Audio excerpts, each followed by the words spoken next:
Doutora Anita Brito, que está com a gente aqui hoje, é neuro... Ó, até anotei todo o teu currículo aqui. É chato, Neurocientista meu pela currículo. USP, chato coisa nenhuma, cheia de especializações em Stanford, Harvard, com ênfase em neurobiologia do TEA, que é o transtorno do espectro autista, e mestre em dialogismo e literatura pela Universidade Mackenzie. Explica para nós, doutora Anita, seja muito bem-vinda, muito boa noite, obrigada por estar aqui com a gente. Uma pessoa me perguntou, eu divulguei aí hoje à tarde, falou, mas o que é dialogismo? Você conta um Ah, pouquinho para nós, antes da gente entrar no tema? ponto, não tem nada a ver com a coisa, porque eu sou da área de letras, eu comecei em letras, né? Eu Que comecei, legal. porque assim, eu sempre quis ser professora, desde pequenininha, meu plano era ser professora, ponto final. E eu queria dar aula de qualquer coisa, aí com o tempo eu fui vendo o que me traria dinheiro e satisfação. E eu sempre gostei muito de falar outras línguas, sempre tive muita facilidade de aprender outras línguas. E na época, eu nasci na década de 70, a gente estava fazendo aquela transição do francês para o inglês no Brasil, né? Então, na década de 80, o inglês já dominava. E aí, tentando resumir, eu comecei a dar aula para criança e na faculdade eu fui para poder dar aula de inglês. Então, a minha faculdade, a minha formação na PUC, inclusive, não é letras português e inglês, é inglês a minha formação. Eu fui fazer faculdade direto de inglês. E eu fui fazer na PUC, porque só na PUC que tinha. Na USP não tinha essa modalidade, assim, na época. E aí, Ai, que depois, quando eu legal. fui fazer o meu mestrado, aí eu fui fazer em dialogismo, que o dialogismo, ele quer dizer... quem lê Bakhtin, quem conhece bastante sobre Bakhtin, vê bastante essa questão dessa importância de um para o outro na sociedade. Então, em suma, o dialogismo, ele te mostra a relação dialógica de que você sendo a minha patroa e eu sendo a sua empregada, a gente não é mais importante uma que a outra. Nós temos uma relação interdependente. Você precisa de mim para eu limpar a tua casa, então você precisa me respeitar, e eu preciso de você para pagar meu salário, eu preciso te respeitar. É uma relação dialógica, assim, sendo bem simplista mesmo na coisa. A relação dialógica é quando a gente tem a mesma importância, a gente sabe que a importância no mundo ela é a mesma para todo mundo, sendo bem simplista o negócio assim. Então, eu estudei dialogismo e literatura portuguesa no meu mestrado, e aí eu já estava naquela época de preciso estudar sobre autismo, já estava insatisfeita eu amava minha área, amo até hoje, eu leio demais, eu tenho centenas de livros, eu já li milhares de livros, eu amo leitura, mas eu precisava estudar mais, aí eu fui fazer o doutorado. Aí eu passei num doutorado em análise aplicada ao comportamento nos Estados Unidos, mas aí eu não tinha como ir fazer. E aí eu passei desse da USP, que aí lá eu estudei a neurobiologia, fiquei encantadíssima com tudo e sou apaixonada. Ai, que maravilha, que gostoso que é te ouvir, assim, já nesse comecinho. Também amo estudar, imagino você, né? Sou Que doida para estudar. legal. Meu hiperfoco é estudo. Desde pequena eu nunca perdi esse hiperfoco. Eu acho isso bacana, porque eu sou feliz assim, então eu nunca perdi esse hiperfoco. Com certeza. E hoje a tua principal especialização, se a gente pode falar assim, é dentro do TEA? Sim, seria, né, hoje a minha principal especialização são transtornos do neurodesenvolvimento. Então, Legal. transtornos do neurodesenvolvimento no geral. O TEA, o que acontece? Eu vivo o TEA todos os dias, né? E aí, como as minhas palestras são mais voltadas para isso, então eu tenho um conhecimento mais profundo no TEA do que nos outros transtornos. Mas porque para eu estudar o TEA, eu tenho que estudar todos os outros transtornos, porque geralmente o TEA ele vem num pacote, né? Ou ele é... Acabei de receber um chazinho aqui, vem dar uma boa noite aqui. Acabei de receber um chazinho de Oh, uma pessoa. coisa Então, boa, que Boa noite, delícia, tudo muito bem? boa noite, tudo bem e se você? conhece o Nicolas? Esse é Conheço do meu teu filho. Insta, adoro. Nossa, e ele se desenvolve muito bem assim nos vídeos e explica, adoro, coisa mais linda. E eu quero entrar nisso aí daqui a pouco. Então, assim, o TEA acabou sendo a minha maior especialização justamente por isso, porque como eu vivo o autismo, escrevo livros, dou as palestras tal, e pesquiso há muito mais anos, mas é o que eu te falei, se você não consegue hoje estudar o TEA se você não estudar o resto. Antigamente a gente não tinha. Eu já cheguei a falar, gente, o Nicolas tem autismo purinho. O dele é só autismo.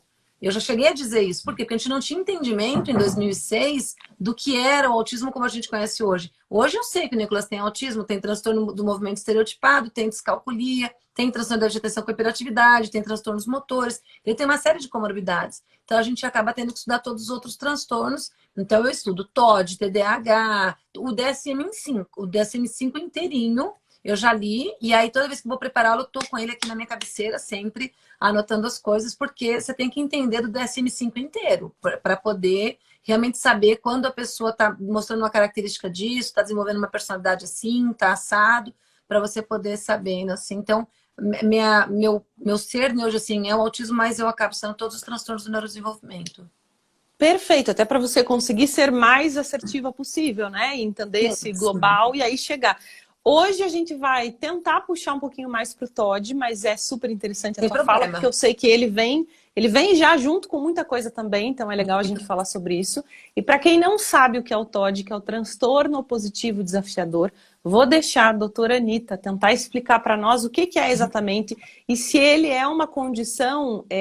tem algo neurofisiológico na criança, na pessoa que carrega esse transtorno ou não? Uhum. Bom, o TOD ele é de extrema importância para a gente também entender pelo seguinte, eu fico muito triste quando ouço as pessoas dizerem assim na internet, estão patologizando tudo hoje em dia, agora tudo é doença, na minha época uma boa surra curava, tudo mais e tal. A gente sabe que a gente está num outro momento hoje, a gente não está mais na década de 60, de 50, a gente não está mais, a gente passou de estar em 2021, e o legal é que a nanotecnologia, a tecnologia no geral, a neurobiologia, o jeito que você estuda hoje no laboratório, você consegue ver biomarcadores para algumas coisas, exames de neuroimagem, hoje trazem informações que a gente não tinha no passado. Então, por exemplo, eu tenho TOD. E o que aconteceu comigo? Eu apanhei pra caramba. Eu apanhei muito, mas eu apanhei muito, muito. Porque eu nasci... Qual que era o meu nome? Pirracenta. Você entendeu? Porque eu sempre fui muito quieta, muito na minha. Mas aí eu sempre fui de falar muito palavrão, e minha mãe não gostava que falasse palavrão. Então, eu vou tentar explicar assim, que não é simplesmente patologizar tudo, mas que realmente a ciência ela consegue trazer, de acordo com características que estão sendo observadas em determinados grupos de pessoas, crianças, bebês, jovens e adultos, e aí você começa a classificar que um grupo de pessoas está agindo da mesma forma. O fenótipo é muito parecido, né? O que é fenótipo? Fenótipo é aquilo que a gente apresenta, tá, pessoal? Então, por exemplo, se eu tenho um autismo típico de grau 3, aí qual que é o meu fenótipo? Eu fico balançando as minhas mãos, eu balanço assim para frente, eu grito, pulo, mordo o meu próprio dedo, viro o olho assim para cima. Então, você tá vendo o que está acontecendo. Isso é fenótipo. Qual que é o meu genótipo? Eu vou lá, faço o exame e aí tá dando lá que eu tenho, fala em tal gene lá, o gene não sei o que lá, gene não sei o que. Então, o meu genótipo é o que aparece no exame, o meu fenótipo é o que a gente consegue ver. Então, a gente pega um grupo de pessoas que tem um determinado fenótipo e fala, pô, essas pessoas estão se comportando da mesma forma. Elas não são nada agressivas, elas não são... elas não conseguem reagir a nada, elas não têm medo de nada. O que aconteceu? Vamos fazer um exame em todas? A gente notou que a amígdala delas é diferente. A amígdala é no cérebro, não é aqui, tá? A gente notou que a amígdala delas é diferente. Essas pessoas são muito agressivas, elas têm uma coisa que... Aí vai lá, olha que o nível de cortisol no organismo é diferente, que as amígdalas têm um tamanho diferente, que o lóbulo temporal, o córtex do cérebro apresenta coisas diferentes. Então, a ciência, ela dá conta hoje de não mostrar tudo ainda, porque muitas coisas estão sendo descobertas, a gente está chegando na nanotecnologia, né? Mas a ciência dá conta de explicar já muita coisa. Então, não é simplesmente o TOD, por exemplo, não é simplesmente, vamos pegar toda criança mal educada e falar que é TOD.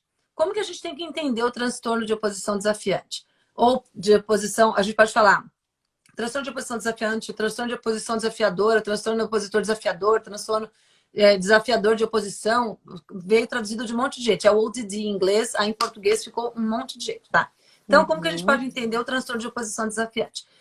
Nós temos 3 pontos muito importantes para você poder classificar uma pessoa como estando dentro do transtorno. Então, vamos supor, eu tenho um filho e esse filho, eu falo para ele, tá com, sei lá, 12 anos, eu falo, Lucas, vai tomar banho. Não quero! Ele grita comigo.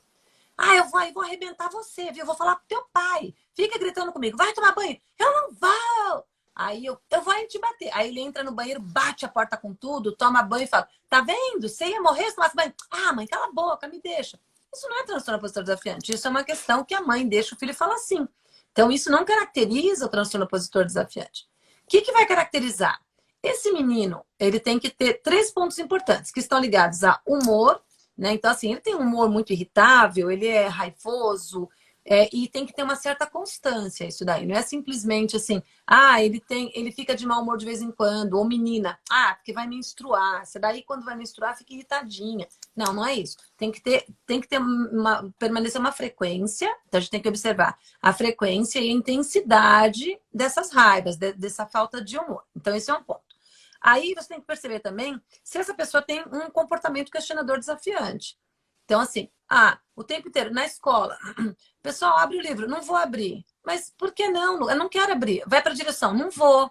Aí você chega na direção, a diretora fala assim: você tá aqui de novo, Lucas? Tô, e daí? Aí chega em casa, desafia a mãe. A tia fala: vem aqui comigo, não vou. Então, também, essa coisa desafiadora, ela vai se colocando em vários lugares. Geralmente é com o pai e a mãe, geralmente. Mas ela também precisa se apresentar em outros lugares para eu poder perceber se realmente está ou não dentro do transtorno.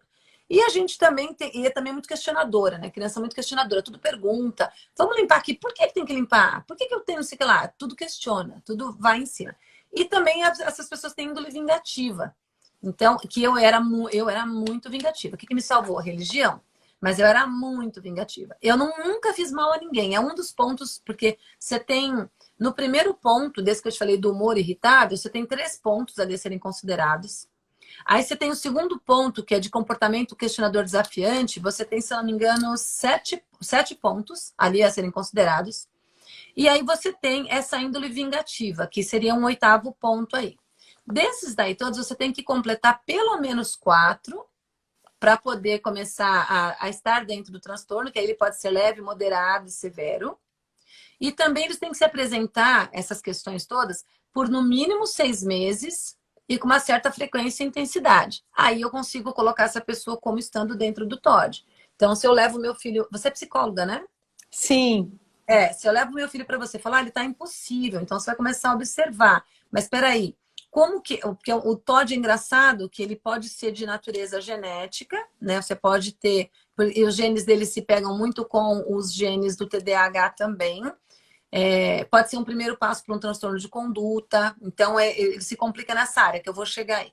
Então, eu levo meu filho para você e falo assim, olha, meu filho está impossível, só não é possível comer, não quer tomar banho, não quer comer, eu falo com ele, ele grita, eu peço para ele mudar de canal, ele já berra, joga o controle. Beleza, aí você tem que começar a observar como é que tá dentro da minha casa. Como que eu e meu marido a gente se trata? A gente grita também um com o outro, a gente bate um no outro. Então, o TOD ele também tem a ver com, não sempre, pessoal, pelo amor de Deus, não é sempre. Como eu disse antes, ele também tem uma questão, pode ter uma questão genética, mas ele também tem a ver com ambientes nocivos para a pessoa. Se a criança ela é negligenciada, se a criança troca muito de cuidador, né? Que fica com uma babá, depois fica com a outra, um dia fica com a avó, outro dia fica com a materna, com a paterna, um tio fica, ela vai sendo deixada, ela pode desenvolver uma personalidade de TOD, né? Que não necessariamente ela nasceu assim. É mais fácil de cuidar e de curar, vamos dizer assim. Quando já tem um fundo genético, é mais difícil e geralmente você tem que entrar até com medicação. Mas nem sempre as medicações também respondem. Você tem que acertar qual medicação que você vai pegar aí para poder tirar essa raiva toda, esse temperamento da pessoa. Então, são esses pontos complicados. Então, só para tentar dar um wrap, são 3 pontos importantes. O ver o humor, né, com que frequência fica, se é uma coisa bem raivosa. Segundo ponto importante são o comportamento questionador e desafiador, né? Então, ele pode ser tudo questiona, tudo mais, tal. E uma índole vingativa. Esses 3 pontos são importantes. Todos os pontos que apresentam, que são 8, aí você tem que ter pelo menos 4 desses. E tem que se apresentar por pelo menos 6 meses. Pode ser de fundo genético e pode ser de questão ambiental. A incidência de TOD, ela permanece em todos os países do mundo que já foram estudados, ela meio que mantém a mesma incidência. Então, varia bastante, mas geralmente de mais ou menos 3% da população acabam apresentando, que é muito mais do que autismo, né? Então, tem muitas pessoas com autismo que têm TOD, geralmente são pessoas de autismo leve ou moderado, mais do que as severas, porque a severa você não consegue identificar determinadas questões, como por exemplo índole vingativa, é mais difícil de identificar. Eu já vi autista danado que vai e tinha um menino aqui em Jandira que era assim, ele é severo tal, e aí quando a mãe ia fazer alguma coisa, ele jogava água gelada nela. Se não davam atenção, ele pegava a geladeira e jogava pela janela, porque ele era enorme, 2 metros e tal. Então, ele tinha essa índole. Então, a gente conseguia perceber o Todd nele, apesar dele ser severo, por causa de alguns pontos que você vê que ele esperava para poder se vingar, né? O humor dele a gente não conseguiria levar em conta, porque como é muito severo, você fala, por que será? Será que é porque não está conseguindo se comunicar? Porque às vezes está com humor ruim porque não conseguiu se comunicar. Mas não, por todas as marcações a gente viu que ele atingia 5 pontos ali do Todd, então ele também entrava em Todd. Mas é bem difícil a gente conseguir identificar Todd num autista severo. Mas autistas moderados e leves fica mais fácil, entre aspas. É mais fácil de identificar mesmo numa pessoa neurotípica, né? Bom, Doutora Anitta, que aula, que explicação maravilhosa, já nesse início, assim. acho que eu já Nossa, eu falei fui até anotando demais. bastante. Não, tá super bom, já fui anotando e você tá numa belíssima explicação aqui. Agora até eu vou fazer uma pergunta que me deu dúvida. Sempre Manda. que chega paciente para mim, eu normalmente já tenho diagnóstico médico comprovando essa questão do transtorno na criança, por exemplo, e aí vai muito ao encontro do que você falou, não é questão da gente querer patologizar tudo, bem pelo contrário, que bom que hoje a gente está em 2021 e consegue contar com a ciência, com a medicina, com a tecnologia, para a gente validar algumas coisas que talvez lá atrás a gente não conseguisse. Há casos de TOD só ambientais e há casos genéticos, como você pontuou. A minha pergunta é a seguinte, para a gente validar um diagnóstico de TOD, seria necessário, além da gente configurar lá aqueles 4 pontos, pelo menos, nas 3 áreas específicas, enfim, com algum exame ou de ressonância ou dessa questão que você falou, do genótipo lá da amígdala, qualquer coisa assim, ou só a questão de um profissional da psicologia, enfim, seria o suficiente? Ou seria ideal sim passar por um neuropediatra, por um psiquiatra? O que você diz sobre isso? Bom, o ideal é passar por um psiquiatra, né? E o neurologista, que o neurologista é aquele que pede determinados exames, que o neurologista ele vê bem morfologia, ele vê questões mesmo de como o cérebro está num geral. E o psiquiatra, ele cuida da saúde desse órgão, né? Então, eles fazem trabalhos complementares. Então, é interessante que passe numa psicóloga, num psiquiatra e num neurologista. Interessante, não obrigatório. Por quê? Esses marcadores neurobiológicos, por exemplo, existem estudos mostrando, inclusive tem um estudo acho que de 2020, se eu não me engano. Eu tenho um estudo, para você ter uma ideia, eu tenho um estudo de 2008 falando de TOD, porque foi quando eu comecei a pesquisar sobre mim, eu comecei a pesquisar uma série de coisas sobre mim, e aí eu tenho um estudo de 2008, porque já tem sido investigado, mas eles ainda não tinham conseguido bater um martelo exatamente, porque até que ponto é uma criança mal educada, até que ponto é realmente um transtorno que precisa ser olhado com mais cuidado. Então, tentando explicar assim, os marcadores neurobiológicos, eles não apareceram em todas as pessoas com TOD, assim como acontece com autismo. Então, fica complicado a gente estabelecer. Mas foi-se percebido que, não vou lembrar agora a porcentagem, de crianças e adolescentes com TOD que foram examinadas, foram feitos testes de MRI, como é que é mesmo? Ressonância magnética, essas coisas todas, percebeu-se o tamanho das amígdalas. As amígdalas, elas são umas bolinhas de mais ou menos uns 3 centímetros que fica aqui assim, dentro do lobo, fica por baixo do lobo temporal, aqui assim, fica mais ou menos aqui nessa direção da cabeça. Então, foi-se percebido que existia uma diferença nas amígdalas. Foi-se notado também em alguns uma diferença no lobo da ínsula, que a ínsula é um lobo que fica dentro do cérebro. A gente tem aqui o lobo frontal, tudo a gente tem 2, né? Os 2 lobos frontais, a gente tem aqui parietal, occipital e os temporais. Dentro desses lobos que eu falei, a gente tem um escondidinho chamado lobo da ínsula, que é onde fica, ali onde fica a região do hipotálamo, tálamo, tudo mais, tal.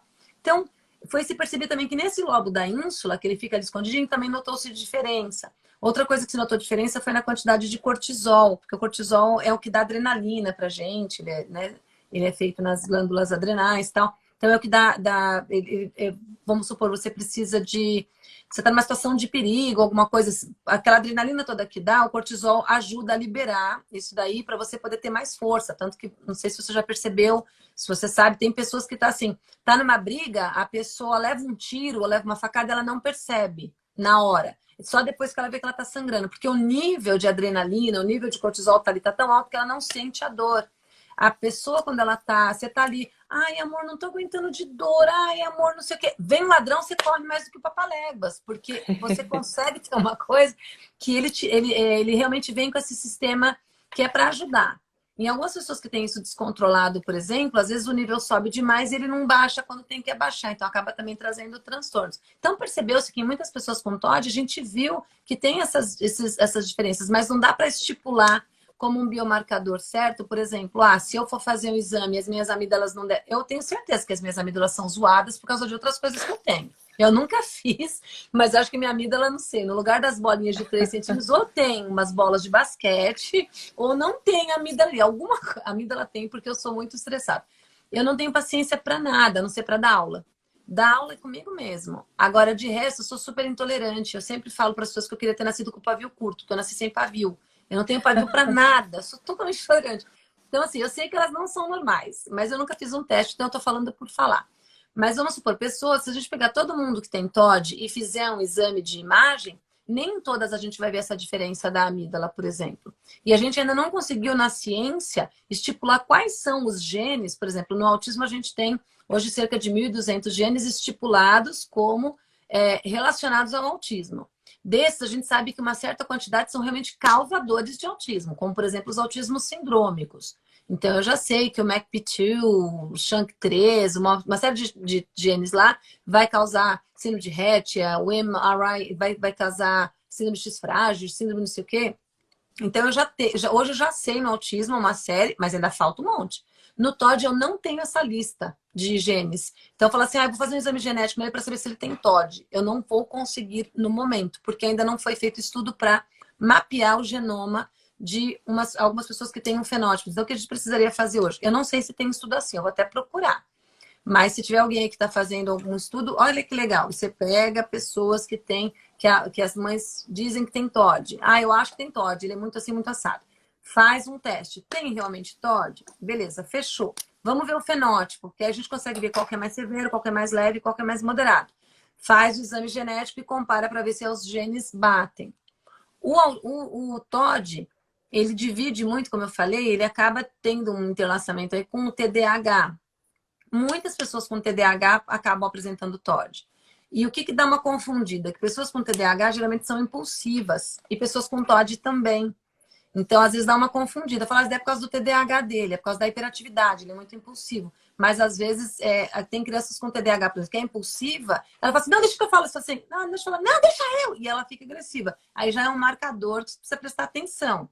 Por que prestar atenção? Porque pode ser, sim, uma pessoa com TDAH que quer falar, ela fica irritada, e aí já não tem uma educação lá muito boa, ela acaba reagindo na base da agressividade. Então, mas a gente tem bastante pessoas com TDAH e TOD e também a gente vê que eles têm um share aí de genética.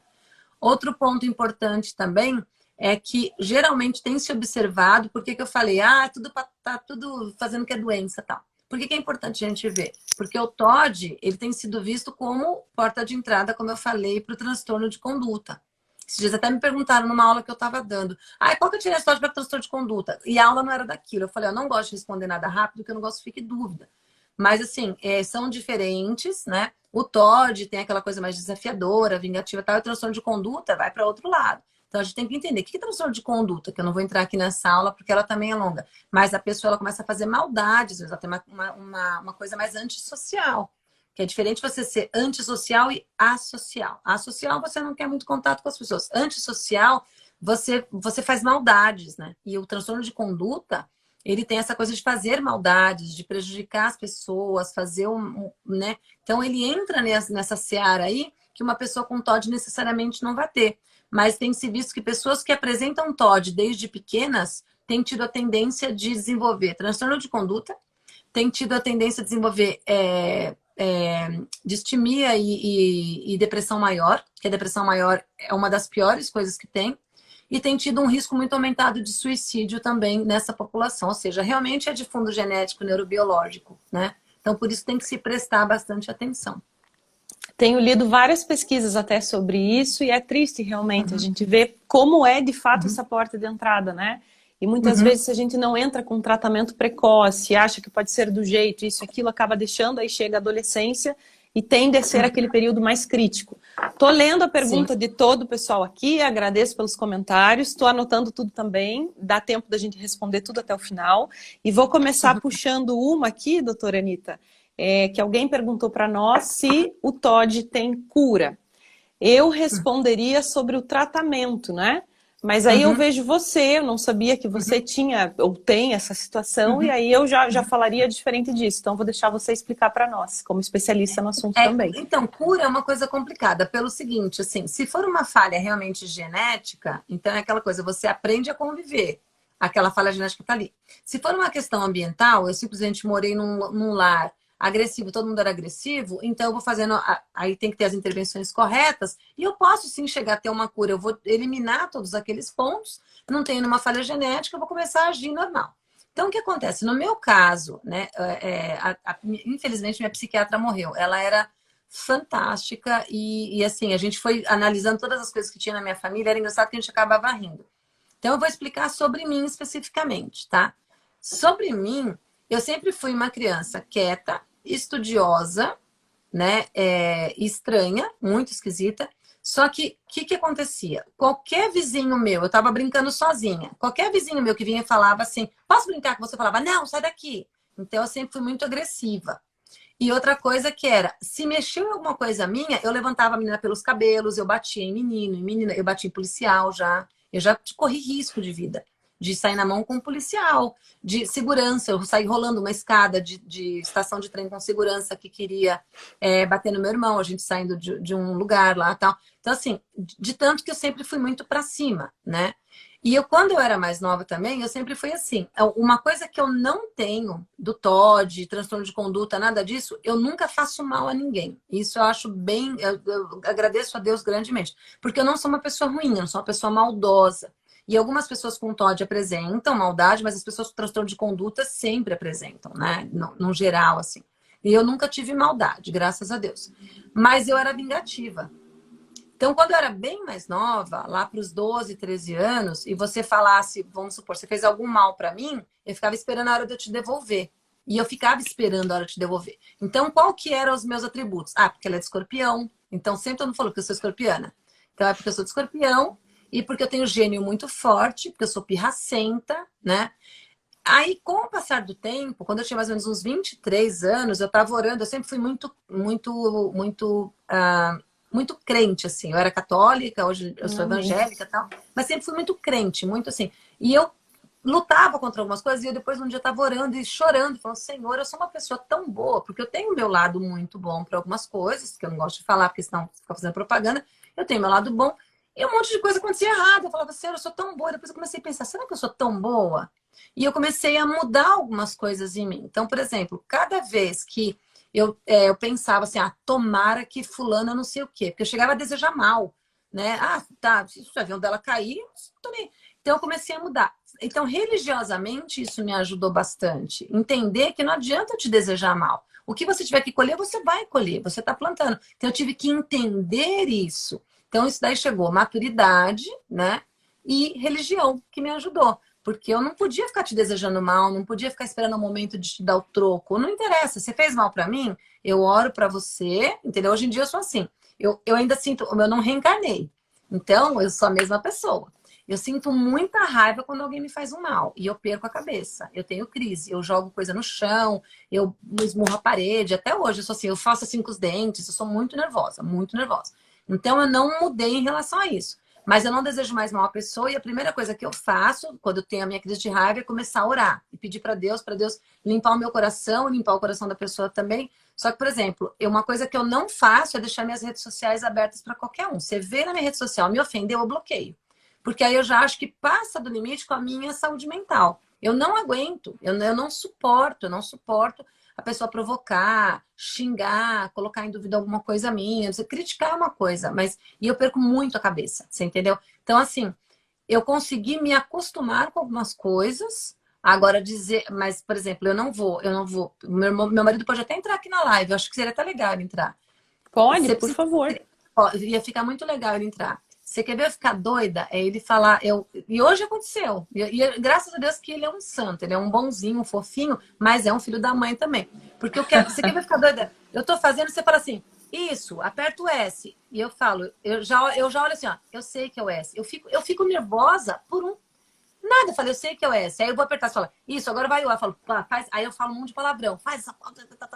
Até hoje eu sou assim. Então eu evito as coisas. Eu não vou a bancos, eu não vou em padaria, eu não vou em mercado, açougue, eu não falo com as pessoas, porque eu chego no caixa, eu falo para a pessoa, boa tarde, a pessoa fala, nossa, fazer essa cara para mim, na hora eu começo a falar palavrão e falar um monte de coisa para ofender a pessoa, eu vou para cima, eu bato. Então eu sei o jeito que eu sou. Então, e é muito complicado, eu não queria ser assim, entendeu? Essa agressividade toda tal. Eu não queria ser assim. Mudei muito, mas muita coisa para mudar eu tive que sair do ambiente. Não adianta eu continuar no ambiente, eu ainda não consegui mudar, porque é genético o negócio, não é uma coisa que que assim, é só eu me controlar. Eu passo mal, eu começo a fazer assim, sobe, o meu coração acelera, me dá ânsia de vômito e eu fico começando a tremer, eu quero bater, realmente quero bater. Eu já avancei um monte de gente. Então, assim, eu saí do ambiente, né? Melhorou bastante? Melhorou, mas não é o ideal. O ideal seria que eu realmente estivesse curada, né? Não tivesse essas coisas, mas aí não é uma questão que eu consiga eu mesma controlar, entendeu? E eu não gosto de tomar remédio, porque se eu tomo remédio, acaba me fazendo, eu não consigo estudar. Então, por exemplo, nesse momento eu estou fazendo um outro curso de neurociência médica, que eu estou estudando outras questões do cérebro, que eu ainda não tinha estudado, que esse curso é super difícil e tal. Se eu tiver com remédio, eu não consigo estudar. Então, eu não gosto de tomar remédio. Mas seria legal tomar remédio para me acalmar mais. Mas aí eu teria que sociabilizar. Eu não gosto de sociabilizar, eu gosto de estudar. Então, eu prefiro ficar em casa. Resumindo, é mais ou menos isso. Doutora Anitta, que delícia te ouvir. Não, falou de mais nada. Se você quiser convidar teu marido, é muitíssimo bem-vindo também. E você já engatou ali na resposta de uma das perguntas que eu ia te fazer, já que você está compartilhando com a gente. Não é sempre que a gente tem essa oportunidade, né, de falar sobre um transtorno com alguém que tem e que vive isso e que sabe como é. Era sobre a medicação, justamente se você tomava ou não. Eu tenho um paciente meu que toma risperidona e sei que tem vários casos. E tem algumas pessoas perguntando, a gente já entra nessa questão aí da medicação, de outros transtornos também junto com isso ou não, ou se é possível desenvolver só o TOD, enfim. Mas é muito interessante ouvir você falar, porque eu vendo você e falando com você, eu não falaria isso de você, mas você conhece seus limites, né? E você sabe até onde você vai. É que nem o autismo. Perfeito, você mudou e saiu desse... não sabe, né? Quem me conhece superficialmente, ou então que já me... Ai, tudo bem, então... Tem gente, até a pessoa falou assim, mas a Anitta é autista? Não. Aí eu falo, ela sempre foi esquisita. Então, assim, eu sempre fui esquisita. Mas olha como a gente coloca estigma, assim, é triste isso, né? E mesmo quando a gente é criança, é porque é de escorpião, é porque é o jeito. E aí resolve na base do tapa, de bater, do grito, e só vai piorando isso. Porque a gente, e ainda hoje em dia, não vou falar que era só naquela época, não. Hoje em dia tem muito disso também. Ou da mãe, do pai não querer aceitar, ou de ter uma resistência ou de achar que é simplesmente birra e não investigar e não começar a tratar desde cedo. Isso sim é muito triste, né? Aí pergunto a você, o TOD pode vir sozinho ou sempre vem acompanhado de TDAH, de TEA? Pode vir sozinho, né? Ele geralmente vem acompanhado do TDAH mais do que do TEA. Vem também no TEA. Bom, o TDAH é uma das maiores comorbidades dentro do TEA, né? Então a gente sabe que a incidência é de mais de 80% de pessoas que têm autismo acabam tendo TDAH também. Ele pode vir sozinho, sim, né? Mas, como eu disse, ele pode ser a porta de entrada para outros transtornos, como, por exemplo, transtorno de conduta, depressão, né? E outras coisinhas mais. Então, tem que tomar cuidado com isso. Mas ele pode vir sozinho, sim. A incidência já chegou em lugares de estudo assim, mostrando até 11% de prevalência, é bem alto, né? Mas num geral, em todas as comunidades assim, colocou-se mais ou menos 3 a 5% de pessoas que acabam tendo TOD, né? Mas pode vir sozinho, sim. Então a gente respondeu aqui já 2 perguntas de 2 pessoas que perguntaram para nós, tanto quanto o TEA, com relação a se vem sozinho também ou não. Esses 3% da população que você falou, eu não tinha esse número, também achei alto. Você sabe dizer quanto é genético e quanto é referente ao ambiente ou não tem esse dado, será? Não, a ciência ainda não tem esse número porque não é uma coisa que ainda foi estudada amplamente, como o autismo tem sido. Porque que acontece? O autismo ele tem sido mais entendido porque ele está sendo estudado há muito tempo. Os primeiros estudos de autismo são da década de 1930. Os primeiros que foram realmente colocados à luz do dia, em paper, em artigos, são de 1943, depois de 1944. Só na década de 70 que eles começaram a ser traduzidos para o inglês e ser colocados. Então, assim, aí foi se vendo também o autismo como uma coisa muito incapacitante, porque foram vendo só os autismos severos. E estavam vendo a diferença de uma pessoa com deficiência intelectual de uma pessoa com autismo, por exemplo. Então, começou a se estudar o autismo, você veja, já está em 2021 e a gente ainda não sabe tudo do autismo, né? Ainda está longe de saber tudo, porque são autismos, não é um tipo de autismo só. Cada um vai ter um autismo diferente, praticamente. Já o TOD, não existe esse tipo de estudo assim tão grande, porque apesar de ele realmente ser algo que a gente tem que tomar muito cuidado, prestar atenção, a gente já sabe que o índice de suicídio é grande, a chance de desenvolver uma distimia ou uma depressão maior é grande, a chance de desenvolver um transtorno de conduta é grande, mas ainda assim as pessoas não veem tão incapacitante quanto no autismo. Então acaba não tendo tantos estudos assim quanto a gente está vendo no autismo hoje em dia. O autismo está uma corrida na ciência, a ciência está vendo, principalmente com os autismos sindrômicos, que são que acabam tirando, alguns são degenerativos, né? A pessoa ela tá ali indo numa entoada, daqui a pouco ela entra num estado de degeneração e vai só degringolando, ela não tem uma melhora, ela só vai perdendo habilidades a ponto de comer fezes e tudo mais. Então o autismo ele virou essa corrida na ciência para se entender a neurobiologia dele. Já o TOD ele não tem tido a mesma atenção, né? Porque ele não, a gente vê que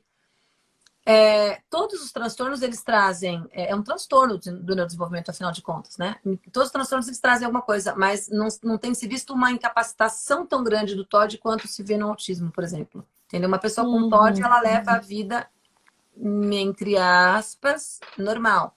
Uma pessoa com autismo vai depender do grau de autismo e as comorbidades que tem. Quanto mais grave o grau de autismo e quanto mais comorbidades tiver, mais incapacitada ela vai ficar de ter uma vida autônoma. Entendeu? Então, será que isso não se deve também, doutora, de repente, não sei qual que é a tua opinião, às vezes da gente, no geral, banalizar, entre aspas, um TOD, falar em síndrome do imperador, qualquer coisa assim, porque a meu ver, e eu atendo paciente, eu sei o prejuízo que causa a dor, o sofrimento, não só para a criança, para quem importa, mas para a família, para a escola, para psicólogo, equipe multidisciplinar como um todo, é muito difícil. E sim, é essa porta de entrada para transtornos de conduta, para depressão, para suicídio, se a gente não tratar em tempo. Então, talvez se deva a essa nossa coisa de, é síndrome do imperador, ele é o reizinho, acha que manda em tudo. E aí, talvez a ciência até não esteja olhando com tanto cuidado e carinho e rapidez até para algo que, se a gente correr agora e evoluir mais em pesquisa e estudo, quem sabe, num futuro muito breve, a gente consiga até reverter tudo isso, né? E falar de outra forma, assim, espero. Sim, tem a ver porque como que a gente começou a estudar tanto assim o autismo? Porque começou-se a perceber a pessoa esquisita, a pessoa estranha, ela não era igual àquela lá que tinha um grau severo, mas ela também não conseguia que nem aquela minha outra filha lá. Então as mães, os pais começaram a pedir em universidades, começaram a pedir, mandar e-mails, quando começou a época do e-mail. Antigamente as pessoas ligavam em universidades. Tanto que o primeiro estudo lá do Connor, do Leo Connor, das 11 primeiras crianças, é porque se viu um grupo de crianças, aí um reclamou, outro reclamou, ele começou a perceber. E ele já foi percebendo também que os pais eram diferentes. Tanto que ele levantou a hipótese, né? Será que tem alguma coisa a ver com afetividade? Mas os pais já eram Aspergers também, naquela época que ainda não tinha nem colocado, cunhado o termo. Os pais já eram autistas leves e tinham filhos com autismo severo. Então, conforme a demanda vai aparecendo na universidade, eu lembro que uma vez a gente estava... O Alexander tem TDA e ele tem compulsão alimentar, meu marido. Só que ele nunca foi... depois que ele foi diagnosticado, né? Mas ele nunca tinha sido diagnosticado com nada disso. E ele fumava cigarro antigamente, ele parou de fumar. Depois, eu lendo um estudo, eu vi que o cigarro, por exemplo, ele é um inibidor para pessoas que têm TDA. Só que o que compensa mais? Eu tratar o TDA ou ficar fumando cigarro? Então, o cigarro ele traz muito mais prejuízo, como trombose, tipos de câncer, problemas de pulmão, rim, uma série de coisas. Então, não, fumar não é legal. Fumar não pode ser visto como um tratamento para TDA. Mas foi se visto que ele mascarava sintomas de TDA. Né? Porque você acaba colocando aqueles químicos no seu corpo. E uma vez eu cheguei no geneticista, quando a gente foi levar o Nicolas, e eu falei pro geneticista, eu falei assim, olha, mas todo mundo fala que eu sou esquisita, não sei o que tal. O meu marido, ele faz cada coisa, a gente fala com ele, parece que não é com ele, não sei o que. Ele falou, Talvez ele tenha síndrome de Alexander, sei lá. Ele já tinha um TDA mais do que claro, né? Em 2003, isso daí mais ou menos. Mas naquela época ainda não estava bem estipulado o que que era.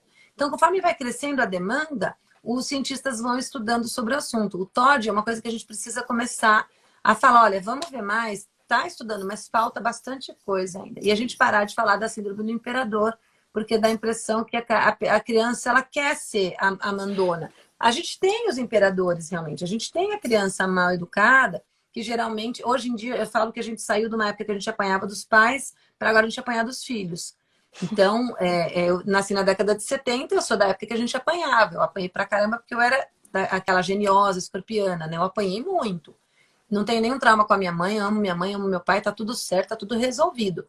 Mas para muitas pessoas não foi assim, não resolveram essas surras que tomaram, né? Eu apanhei muito.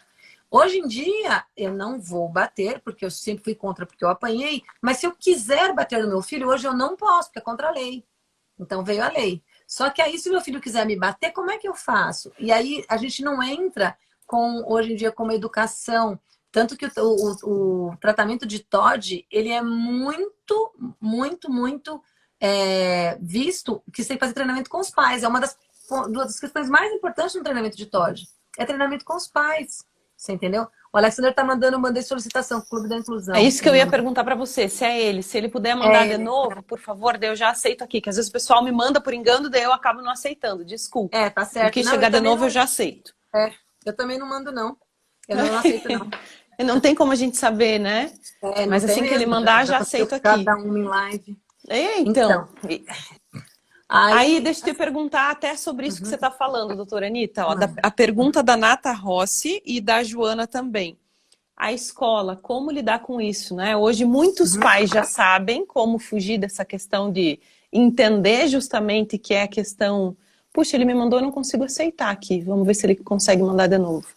Os professores, o sistema educacional como um todo, as escolas, né? Então, precisaria sim ter um preparo sobre isso, para esse professor não colocar simplesmente de castigo, como foi o caso ali da Joana, que falou, né? Ai, meu filho volta da escola sempre depois de ser colocado em castigo, isso afeta muito, imagina se não, volta chorando da escola.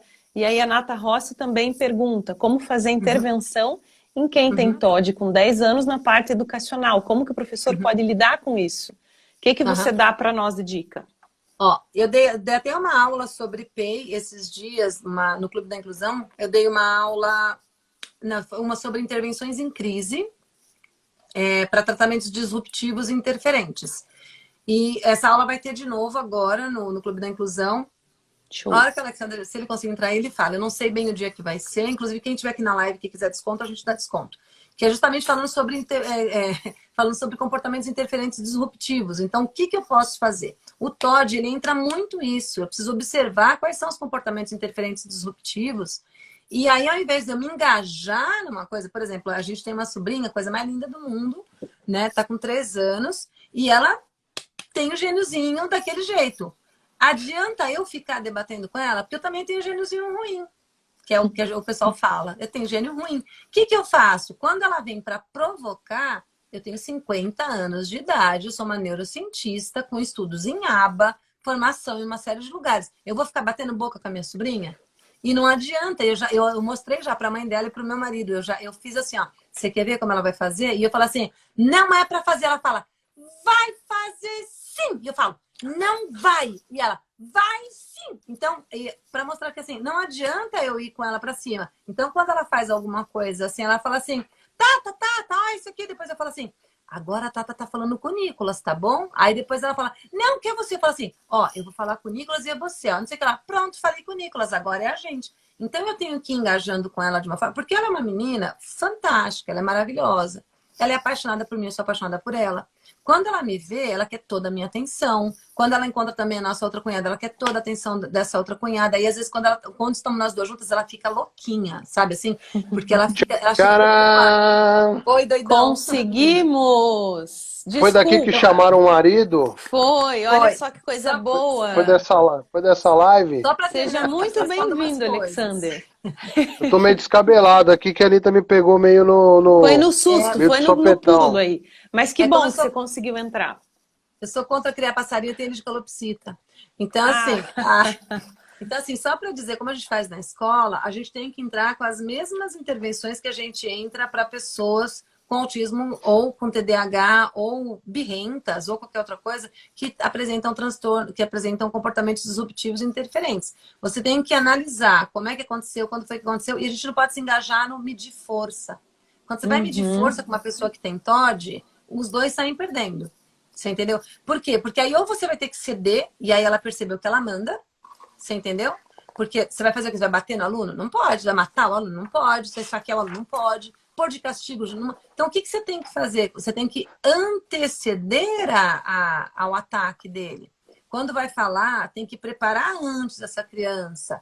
Tem que fazer com que ela se sinta abraçada. E aquilo que eu estava falando do tratamento ser com a família, é família e escola. Então, um psicólogo que cuida de pessoas com TOD, psiquiatra que cuida de pessoas com TOD, precisa fazer com que todo o entorno dessa criança com TOD seja cuidada também. Porque a gente tende a perder a paciência, né? Uma professora, você está lá, eu sou professora, você está lá na sala com 30 alunos, 20, 40, depende da sala de aula. Aí você já trabalhou o domingo inteiro preparando prova, corrigindo o trabalho. Você está lá na segunda-feira de manhã, menstruada, com dor de cabeça, com cólica. E aí você fala assim, pessoal, vamos lá, fecha o livro direitinho, pessoal. Pessoal, aí ninguém fecha, você quer fazer, você quer dar um grito, você quer não sei o que lá, e aí você fala para aquele aluno que tem TOD, ô Tiago, faz favor, ele fala, faz favor o quê? Aí você já quer ir lá e vai fazer o quê? Vai matar um moleque? Então, todas essas questões a gente tem que observar antes. Como é que eu faço para preparar o ambiente antes, para que eu não engaje nesse cabo de guerra com essa pessoa? Perfeito. Olha, Nossa, excelente acho que a explicação. Grazi tá aqui, amor. A Grazi Gadia, ó.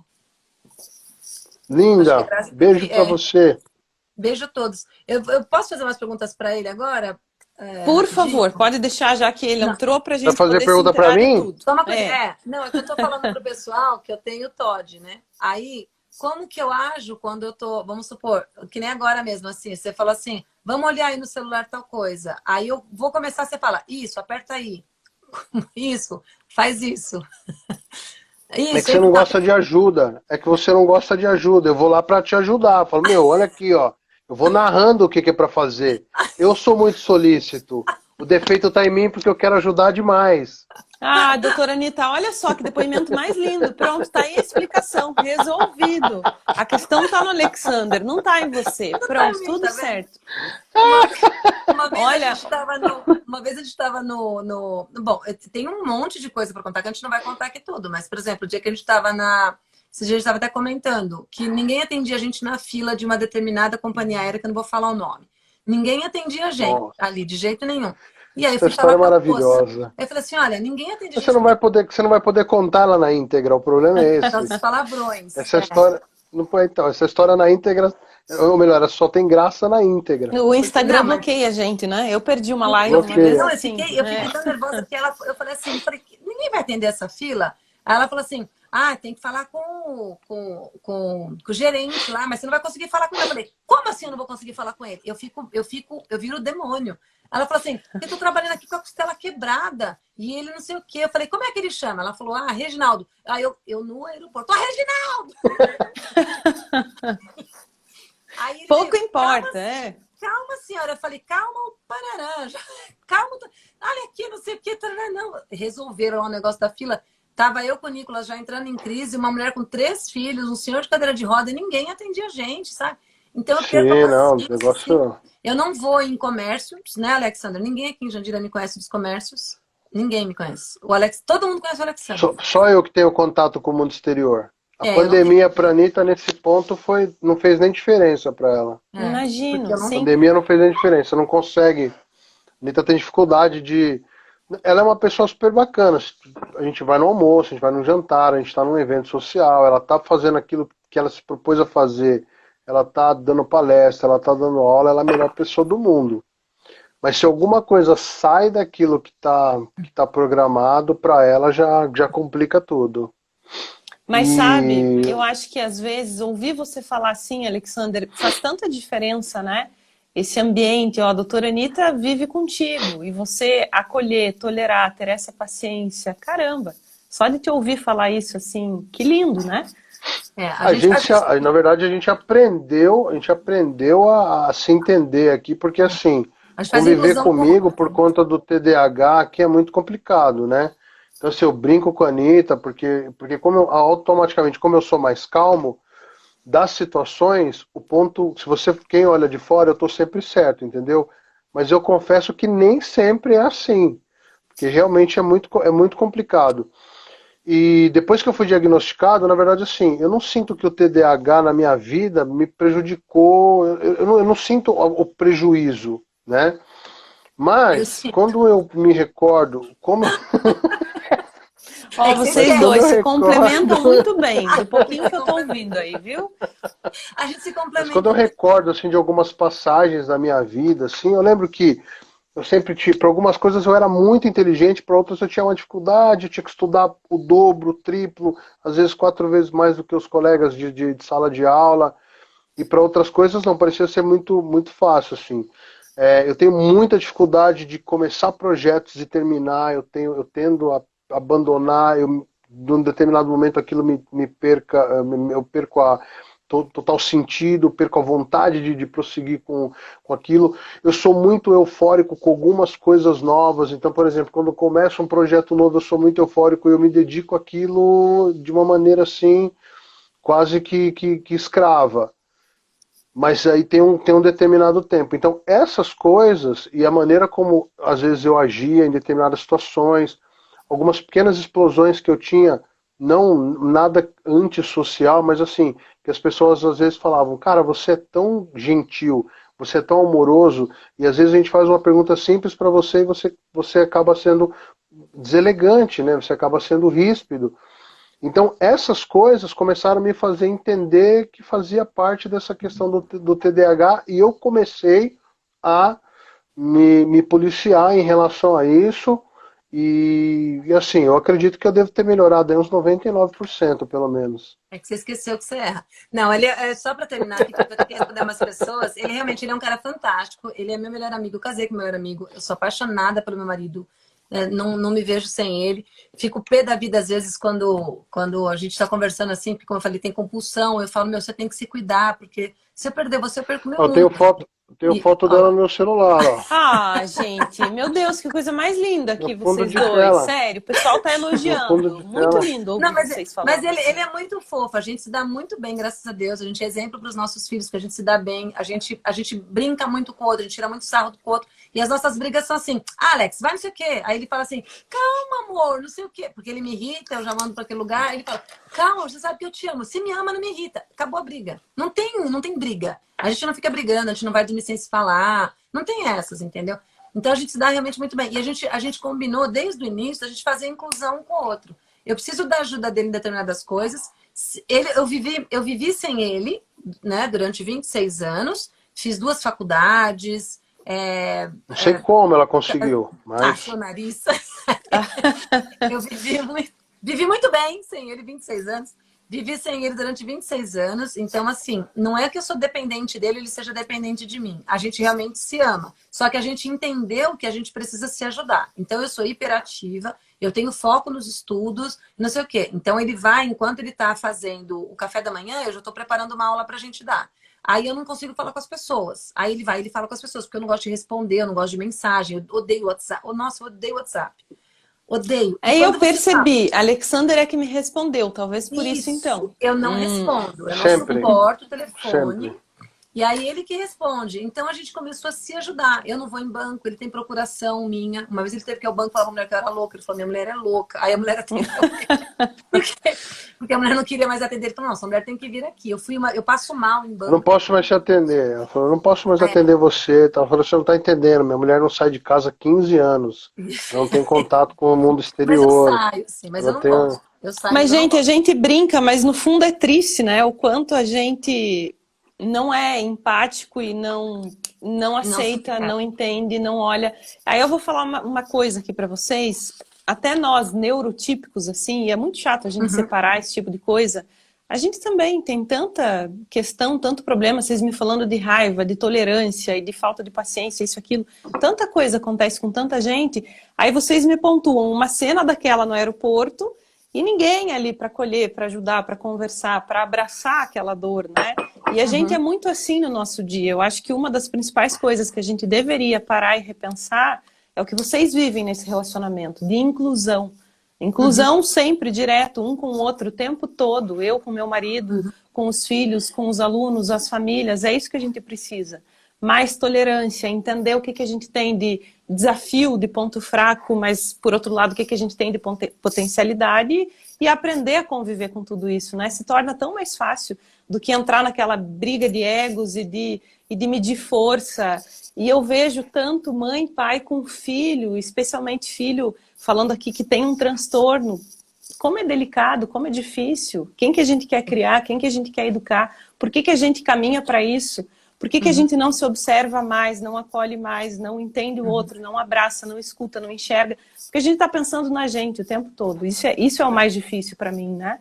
Eu acho que o mundo está dando uma virada, que as pessoas falam, o mundo está muito chato, o dia está tudo muito chato, está tudo muito chato. Tá chato porque mudar é chato, né? Mas, num geral, a gente está passando por uma transição muito interessante, onde você não tá mais vendendo a imagem da mulher, que tem que ser uma mulher magra, loira, do olho azul, de biquíni, para você poder vender uma cerveja. Eu não tenho nada contra a mulher magra, loira, do olho azul, linda, não tenho nada contra. Mas quando você começa a colocar uma competição, né, um concurso de Miss, aí você vê que a preta, gorda, baixinha do cabelo, ela não é valorizada na sociedade porque ela não está no comercial da cerveja. Você vê que aquela com vitiligo na cara vai ser sempre zoada. Você vê que aquela que tem o cabelo pichain vai ser sempre zoada. Você vê que aquela que tem o cabelo loiro demais, aquela que é albina. Você entendeu? O cara que é gordo, ele não é o Rodrigo Hilbert, então ele não presta, só pode ser se for o Rodrigo Hilbert. Então, esses padrões que a gente está quebrando e esse entendimento, as redes sociais, elas vieram, sim, para dar voz a muitos idiotas, mas ela também veio para poder espalhar um pouco mais de entendimento de algumas coisas. Uma pessoa que tem um vitiligo no meio da cara, ela é tão gente quanto eu, quanto a loira, quanto a preta, quanto a amarela, quanto a indígena, não tem diferença. Né? E esse aspecto dialógico, essa convivência de interdependência que a gente tem que entender, que a gente precisa se respeitar. Então, todos os transtornos do neurodesenvolvimento, que nem a gente fala assim, meu filho estava se jogando e ficou todo mundo olhando. Às vezes tem gente que olha de preocupação, tem gente que olha julgando, tem gente que olha e já identifica, putz, é autista. Eu já olho e já identifico, assim, você entendeu? Mas assim, o legal vai ser esse movimento chato que a gente está passando, daqui a um tempo, as pessoas vão olhar e já vão identificar que aquela pessoa precisa de ajuda. Não interessa se aquele menino é mal educado, se ele é autista, não sei o quê. Ela precisa de ajuda. Então, o mínimo que eu vou fazer é não ficar olhando. O segundo é falar, posso te ajudar? E eu quero estar preparada para isso. Então, as escolas têm que começar a preparar a gente para isso. Desde pequeno, a ter empatia, a ser solidária. As faculdades, quando forem formar psicólogos, pedagogos, terapeutas, no geral, ensinar esse tipo de questão também, né? Que a gente precisa abrir mais. A faculdade de medicina precisa abrir muito sobre isso também. Deixa eu perguntar uma coisa para vocês antes que o Instagram me derrube. Vocês sabem se depois de 1 hora ele derruba a gente? Porque senão eu fecho pra gente não perder. Não, pois é, não dá para saber. Depende do tipo de conta, Anne. É que a sua conta, como tem, de repente, sua conta é diferente. Tem conta que não derruba, tem conta que derruba. Mas o meu medo é... Essa é a minha pergunta. Se ele me derrubar, eu consigo jogar no IGTV depois? Vocês sabem? Sim, consegue. Aí você tem que consegue, se salva. Você consegue fazer. Então, legal. Só pra gente não se perder. Tem 3 perguntas. Uma criança que não se concentra na escola e tem TOD só com medicamento. E aí já engato na outra pergunta. Dá pra viver com TOD sem medicamento? E a terceira pergunta também tem a ver com isso. Autismo, TOD e TDAH ao mesmo tempo. Como priorizar tratamento? Teria que medicar os 3? Tá, então é o seguinte. Primeiro, o TOD, ele vai vir com medicamento dependendo do grau dessa pessoa. Se é leve, moderado, severo.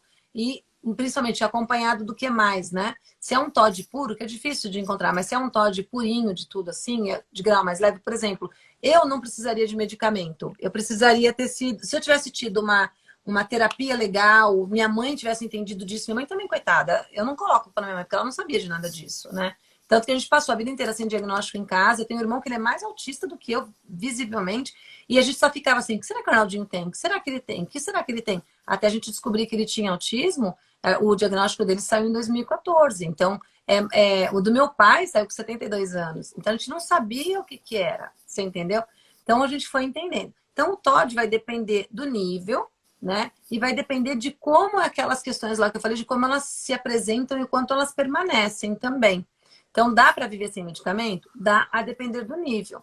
Tem realmente pessoas que são muito agressivas, muito vingativas, muito ressentidas, muito não me toque, não me rele. Qualquer coisa que se fala, ela se irrita, qualquer coisa ela é com ela, qualquer coisa é para provocar. Então, chega num ponto, o que que acontece? Ela está sendo fresca demais? Não, ela não tem autonomia, ela não tem qualidade de vida. E a família também não tem.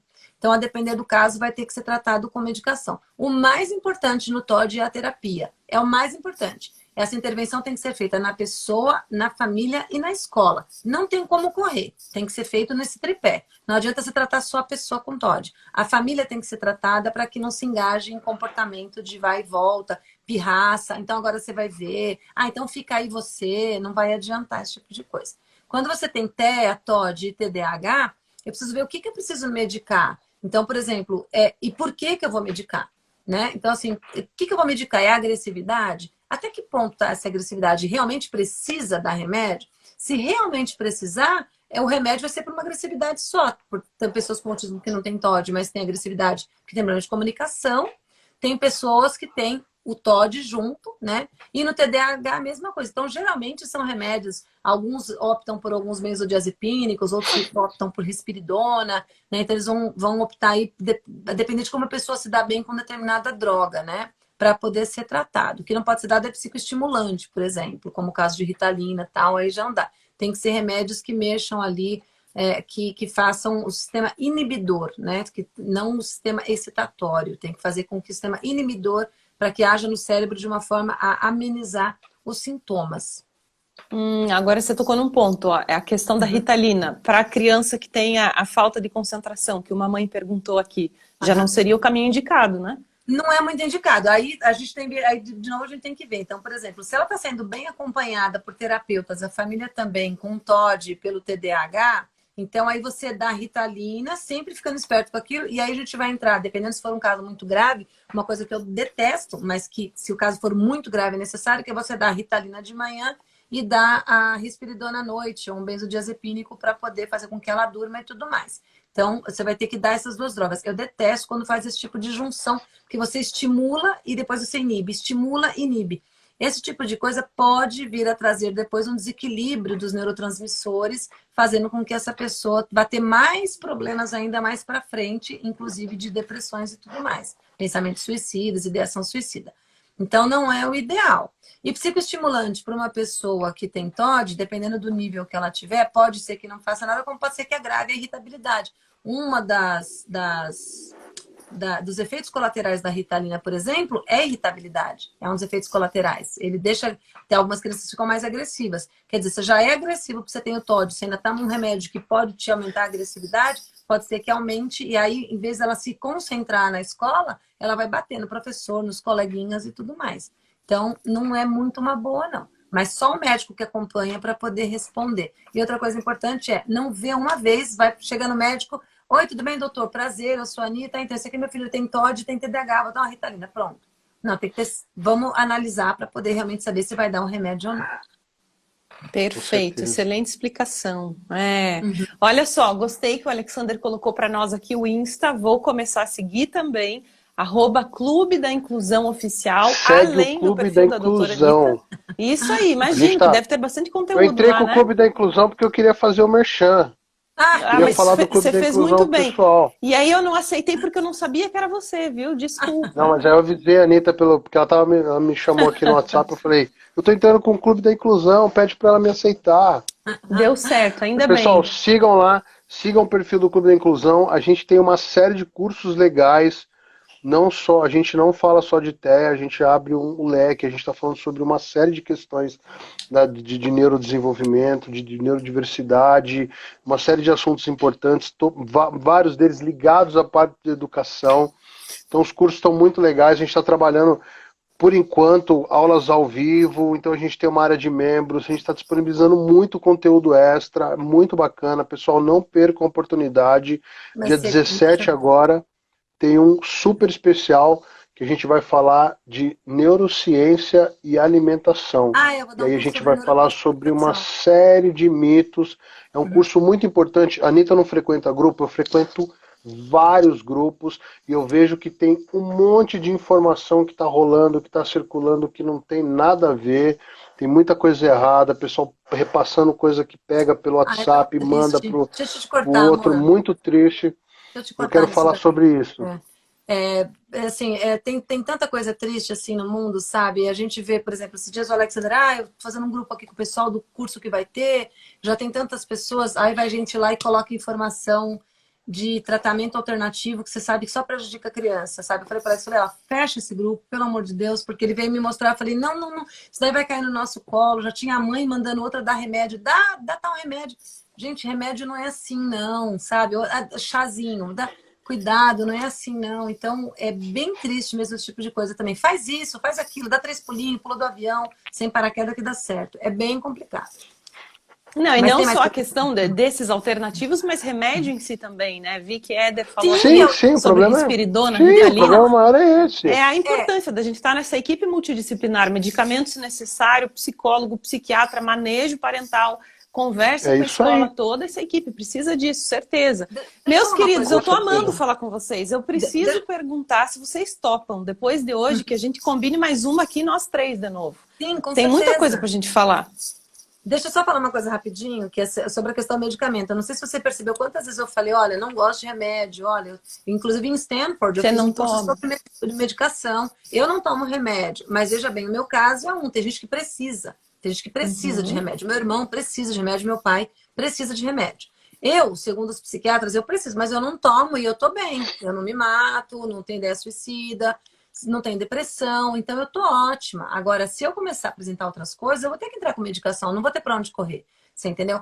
Mas eu sempre falo para as pessoas, cuidado com o remédio. Aí a gente vai lá e coloca assim no perfil. Pessoal, excesso de vitamina D pode trazer prejuízo aos seus rins. A pessoa coloca, isso, então fica aí na sua casa dando risperidona pro teu filho. Olha que nível que chegou o assunto. Eu nunca disse que o Nicolas nunca, eu Não é não nem soube a cor. respiridona. O assunto não é nem respiridona. O assunto não é risperidona.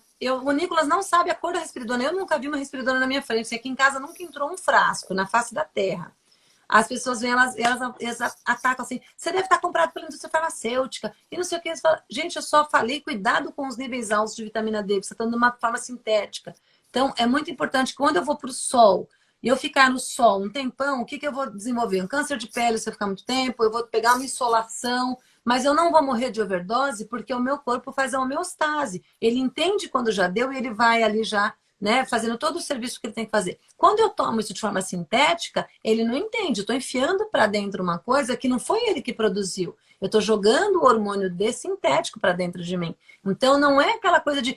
veja bem que o pessoal coloca na internet. Quando você toma sol... Quem morreu de overdose de vitamina D? Tonho, pelo amor de Deus. Você tem que entender que quando você está no sol, o seu corpo tem homeostase. Ele sabe o que ele tem que fazer. As pessoas nem sabem o que é homeostase e já falam, então vai dar respiridade para o teu filho.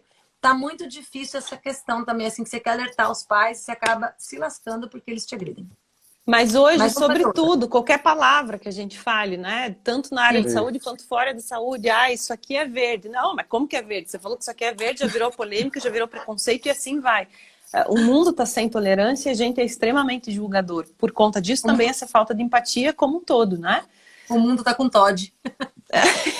Olha, eu vou dizer, ouvindo vocês falar, gente, eu comecei a me reconhecer em tanta coisa, que eu acho que eu devia fazer uma análise mais aprofundada que minha também, viu? Ó, o pessoal tá elogiando bastante, agradecendo. A live, sim, vai ficar gravada. Eu vou abrir até uma exceção, porque normalmente eu deixo gravada no meu IGTV só até domingo. E depois eu subo para o meu canal do YouTube. Dessa vez eu vou deixar tanto no IGTV para sempre, quanto lá no canal do YouTube também.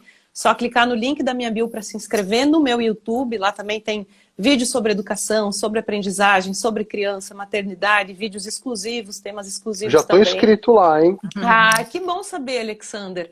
E eu vou me inscrever no teu Insta também, que eu não conhecia, não sabia. Conheci só pelo perfil aqui da doutora Anitta mesmo.